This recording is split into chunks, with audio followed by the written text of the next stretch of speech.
Sa lugar na ito, sila ang naghahari. Bawat kanto, tila may nakamasid. Binabantayan ang bawat pagpasok ng mga hayop, maging ng mga dayo, gaya namin. Sa kanilang teritoryo, maaari raw silang umatake ng grupo. Naku po!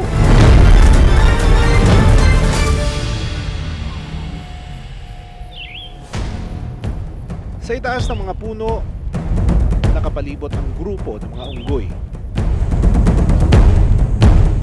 Lumalambitin at pumupuelo. Tinatansya kung makakatalon patawid sa mga bubong.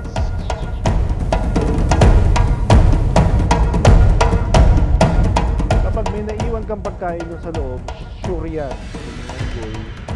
Gagawa at gagawa ng paraan para kuhanin mo. Yung mga bahay nila, nilalagyan nila ng mga safety precautionary measures. Pakay nitong mapasok ang saradong staff house. Lalo na tuwing hapon, umaalis sa isla ang mga empleyado roon. Kaya ang mga estruktura nakapako. Pati ang mga bintana may harang. Para siguradong walang unggoy na makakapasok. Sa Japanese cemetery, kampante naman ang ilang unggoy sa kanilang pwesto. Kumakain at naglalaro.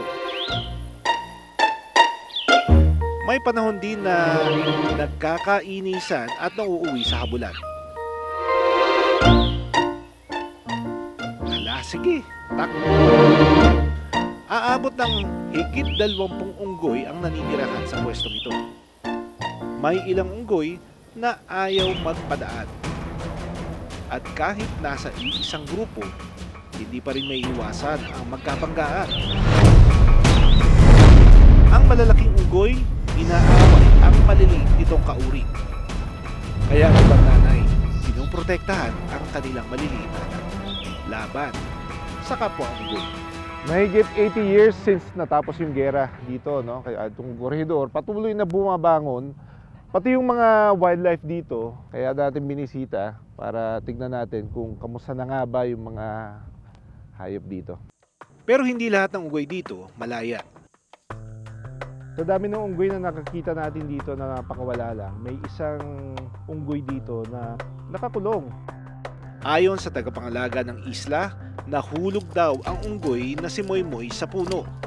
Dinala siya dito ng isang kasamahan din namin sa trabaho, galing gubat. So baby pa lang siya. May mga sugat, so inalagaan, ginamot hanggang sa pati pagbibigay ng milk sa bote. Matapos ang halos 6 na buwan, sinubukan daw nila itong pakawalan.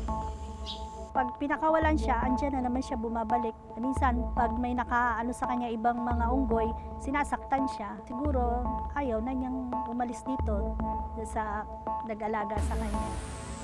Ugali umano ng mga ito na hindi tumanggap ng bagong miyembro. Kaya ang napahiwalay noon na si Moymoy, hirap makisama at makabalik sa kanilang grupo. Kung tungkol naman sa inalagaang unggoy, maaring nilalapitan ito ng other macaques sa isla dahil sa curiosity o dahil ito ay nasa loob ng kanilang homebridge or foraging area. Nangyayari ito lalo sa mga lugar kung saan may provisioning o may access sa pagkain ang mga unggoy mula sa tao. Kailangan daw munang magpakilala si Moymoy sa kapwa niyang unggoy bago matanggap ng naturang grupo. Kaya kahit matagal, hinahayaan muna siyang lapitan ng iba pang unggoy habang nasa kulungan. Paraan daw nila ito para hindi masaktan at mamatay si Moymoy ng mga unggoy doon.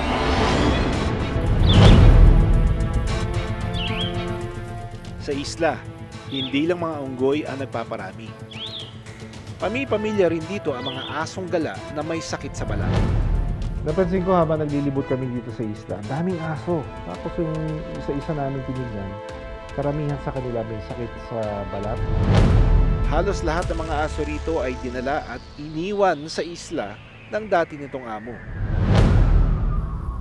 May ilang aso na halos walang balahibo at tulog. sugat sa katawan. Hindi mapakali sa pagkamot ng balat. May ilang aso na pagala-gala sa ilalim ng puno, habang ang mga unggoy malayang naglalambitin sa mga sanga dito. Pero pareho itong nakaabang sa tirang pagkain ng mga taong pumupunta sa isla. At handang makipag-agawan para malamnan ang tiyan. Pero dahil matalino raw ang mga unggoy, bumababa lang ito sa puno kapag wala na ang mga aso. Dahil tiyak na magkakaroon ng habulan kapag nagpang-abot ang dalawang hayop. Kung hindi natin na-monitor, ay nagiging banta sa wildlife. Maaari madulot ito ng matinding stress, injury, or even pagkamatay ng mga unggoy, lalo na kung sila ay habunit o makalat. May mga panganib ng disease transmission mula sa aso papunta sa mga unggoy at sa iba pang wildlife species. May sakit sa balat ang mga aso sa isla gaya ng galis, naglalagas na balahibo at pulgas. Maaaring maipasa ito sa mga unggoy kapag nagkaroon ng interaksyon sa mga aso. Hindi tayo ng oral antiparasites at saka injectable for the adults and the puppies. Kahit yun man lang makatulong para dun sa sakit nila sa balat at saka dun sa bulati nila at saka parasite sa katawan. Bukod dito, dapat mabigyan ng anti-rabies vaccine ng mga aso sa isla. Lalo na't maaaring maipasa sa mga unggoy ang virus kapag ito ay nagkasagupaan sa kanilang teritoryo. Ang mga gamot na binigay at itinuro ko sa mga aso makakatulong sa pagpatay ng mga parasite sa kanilang katawan.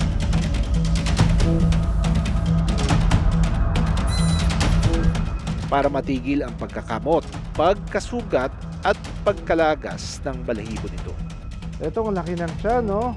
Ang laki ng tiyan mo, baby. Dito ang hawak ko, ate. Alright. Kuya, yung kamay mo, ilagay mo sa ilalim ng leg niya. Idikit mo sa katawan mo, huwag kang mag-alala.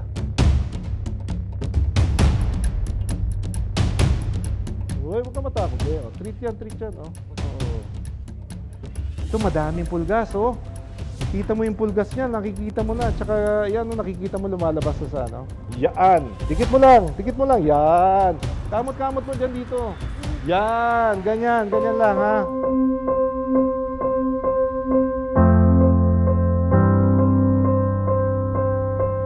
Ayon sa pamunuan ng Tourism Infrastructure Economic Zone Authority o TIESA, pagdating sa pangangalaga sa isla, ang TIESA nakikipagtulungan siya sa LGU, sa local government ng Cavite City, and sa DENR para mapangalagaan or magkaroon ng tamang paraan para hindi magkaroon ng pasahan ng sakit yung sa mga monkeys and then sa mga dogs.